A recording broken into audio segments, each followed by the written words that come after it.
Сәлем оқырмандар, бүгін сіздермен бірге осылай брокколи дайындап көретін боламыз. Көбіміз осы брокколиді пайдалы екенін білеміз, бірақ алып жемейтін шығармыз, иә. Мен де солардың қатарынамын. Брокколиді мүлде алып жеп көрмеген екенмін. Бірінші рет дайындайын деп тұрмын. Дәмі өзіме де қызық болып тұр. Алдымен осылай суға өте жақсылап жуып алдым. Негізі балалар тамақтандыру кезінде бірінші прикорм ретінде брокколиді берген өте пайдалы деп айтады. Сол үшін екі баламда да мен брокколимен бастадым. Пюресін беріп, оларға пюресін бергендіктен өзім кішкене жеп көрген кезде қатты ұнамады дәмі. Сол үшін бүйтіп алып жеп көрмегенмін.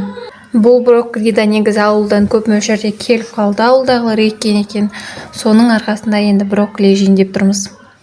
Ал осылай сумен жуып болғаннан соң бір келке етіп осылай бөліп шықтым. Тура ақ капуста бар ғой, дәмі содан кішкене ғана айырмашылық болады екен.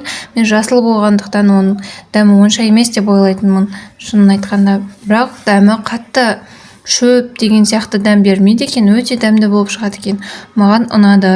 Міндетті түрде дайындап көріңіздер, өте дәмді екен, әрі пайдалы тамақ екен. Түрлі жолдармен дайындаса болады екен. Ең алғашқы мен осылай қайнатып алдым.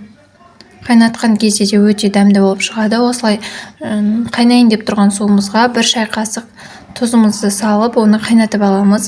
Осы қайнап тұрған суымызға бәрін осылай салып алдым. Түрі осы кезден маған қатты ұнады, өте жап-жасыл әдемі болып шығады екен. Осылай суда 5 минуттай қайнатып алдым. Міндетті түрде жасап көруге кеңес беремін. Бұрын ондай дәм болады деп ойламайтынмын.